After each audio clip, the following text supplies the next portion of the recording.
ہمارے ملک کا جو جھنڈا ہے اس کے اندر جو گرین کلر ہے اور وائٹ کلر ہے، تو اس میں جو وائٹ کلر ہے یہ بنیادی طور پر اسی اقلیتی نمائندگی کے لیے اسی کی علامت کے طور پہ دیا گیا ہے۔ کہاں نے یہ بات تک لکھی ہے کہ اگر کوئی کسی مسلم ملک میں رہنے والے کسی اقلیتی شخص کے خنزیر کو مار دیتا ہے، اس کی شراب ضائع کر دیتا ہے، تو اس کو اس کا تاوان دینا پڑے گا۔ رسول اللہ صلی اللہ علیہ وسلم نے ارشاد فرمایا، من قتل معاہدا لم یرح رائحۃ الجنہ، کہ جس نے کسی معاہد کسی اقلیتی فرد کو قتل کیا وہ جنت کی خوشبو بھی نہیں سونگھ سکے گا، اور آپ نے فرمایا کہ جنت کی خوشبو 40 سال کی مسافت سے سونگھی جا سکے گی۔ قرآن کریم اور احادیث کا اگر ہم مطالعہ کریں تو اقلیتوں کے حقوق کے حوالے سے بہت واضح تعلیمات ہمارے پاس موجود ہیں،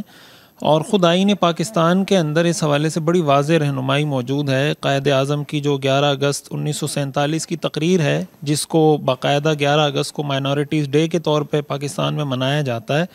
تو اس تقریر کے اندر بھی قائد اعظم نے بڑی وضاحت کے ساتھ یہ بات بتائی ہے کہ آپ اپنی مسجد میں جانے میں آزاد ہیں، مندر میں جانے میں آزاد ہیں، اپنا مذہب جس مذہب کو آپ فالو کر رہے ہیں اس مذہب پر عمل کرنے میں آزاد ہیں۔ ہمارے ملک کا جو جھنڈا ہے اس کے اندر جو گرین کلر ہے اور وائٹ کلر ہے، تو اس میں جو وائٹ کلر ہے یہ بنیادی طور پر اسی اقلیتی نمائندگی کے لیے اسی کی علامت کے طور پہ دیا گیا ہے۔ قرآن کریم کے اندر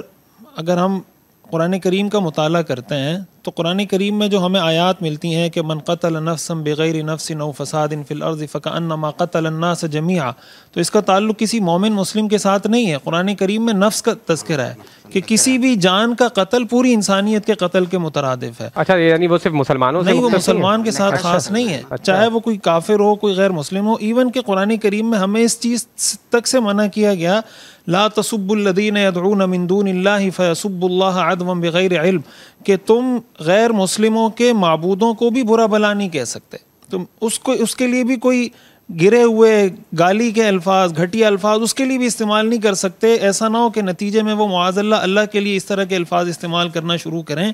اسی طرح کوئی غیر مسلم اقلیت اگر کسی مسلم ملک میں رہتی ہے تو اس کی جان، مال، عزت، آبرو، اس کی ایون کہ اس کو مذہبی آزادی پوری طرح حاصل ہے۔ حدیث میں آتا ہے کہ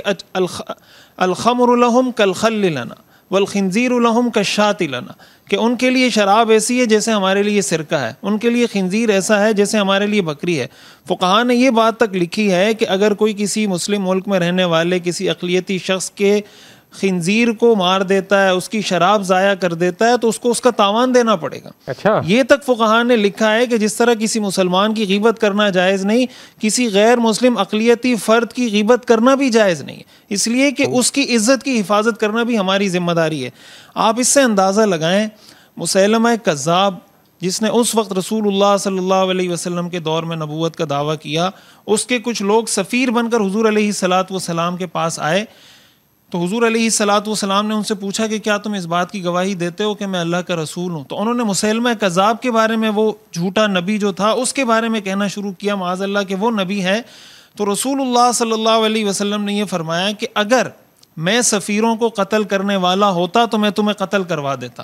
لیکن سفیروں کو میں قتل نہیں کرتا۔ حضرت عبداللہ ابن مسعود رضی اللہ تعالیٰ عنہ فرماتے ہیں وہاں سے یہ سنت جاری ہوئی کہ کسی ملک کا سفیر، غیر مسلم ملک کا سفیر اگر آپ کے پاس آیا ہوا ہے، کوئی ڈپلومیٹ ہے، تو آپ اس کو قتل نہیں کر سکتے۔ یہ ہمارے ہاں بہت بڑا المیہ ہے، بہت بڑا المیہ ہے کہ کسی دوسرے ملک کا کوئی انجینئر یہاں پہ آیا ہوا ہے، کام کر رہا ہے، کسی دوسرے ملک کا ڈپلومیٹ یہاں پہ آیا ہوا ہے، کام کر رہا ہے، تو ان پہ حملے کرنا یا ان کو نقصان پہنچانے کی کوشش کرنا، اس کی نہ اسلام اجازت دیتا ہے، نہ آئین پاکستان اجازت دیتا ہے۔ اور حدیث شریف میں رسول اللہ صلی اللہ علیہ وسلم نے ارشاد فرمایا، من قتل معاہدا لم یرح رائحۃ الجنہ، کہ جس نے کسی معاہد کسی اقلیتی فرد کو قتل کیا وہ جنت کی خوشبو بھی نہیں سونگھ سکے گا، اور آپ نے فرمایا کہ جنت کی خوشبو 40 سال کی مسافت سے سونگھی جا سکے گی۔ تو جب جنت کی خوشبو نہیں سونگھ سکے گا تو وہ جنت میں داخل کیسے ہوگا؟ قرآن کریم میں اللہ تعالیٰ نے جو ارشاد فرمایا کہ لا تأکلوا اموالکم بینکم بالباطل، کہ ایک دوسرے کا مال ناجائز طریقے سے کھانے کی اجازت نہیں، تو کسی غیر مسلم اقلیتی فرد کا اس کے مال پر قبضہ کرنا، اس کو مالی طور پر نقصان پہنچانا، اس کی بھی شریعت کے اندر اجازت نہیں ہے۔ تو ہمارے ہاں یہ جو رویہ رکھا جاتا ہے، بعض اوقات اچھا ایسا بھی نہیں ہے, یہ بات بھی میں عرض کروں کہ بعض واقعات یقیناً ہوتے ہیں جو نہیں ہونے چاہیے, لیکن بعض اوقات اس طرح کا چہرہ پیش کیا جا رہا ہوتا ہے کہ شاید پاکستان کے اندر اقلیتوں کے ساتھ بہت زیادہ ظلم ہو رہا ہے اور ان کے اوپر بہت زیادہ یقیناً واقعات ہوتے ہیں, اور اس کی جتنی مذمت کی جائے کم ہے. شریعت اس کی ہرگز اجازت نہیں دیتی, ہرگز حوصلہ افزائی نہیں کرتی, لیکن ایسا نہیں ہے کہ پاکستان کے اندر مسلسل کوئی اقلیتوں کے ساتھ ظلم زیادتی ہو رہی ہے. جہاں ایسا کوئی واقعہ ہوا ہے, حکومت نے بھی اس کی حوصلہ شکنی کی, کوشش کی کہ ان لوگوں کو سزائیں دی جائیں جو اس کے مجرم ہیں. علماء نے بھی, ہر مسلک مذہب فرقے کے علماء نے اس کی ہر طور سے حوصلہ شکنی کی ہے. تو یقیناً ایسے واقعات کا اسلام سے اور آئین پاکستان سے کوئی تعلق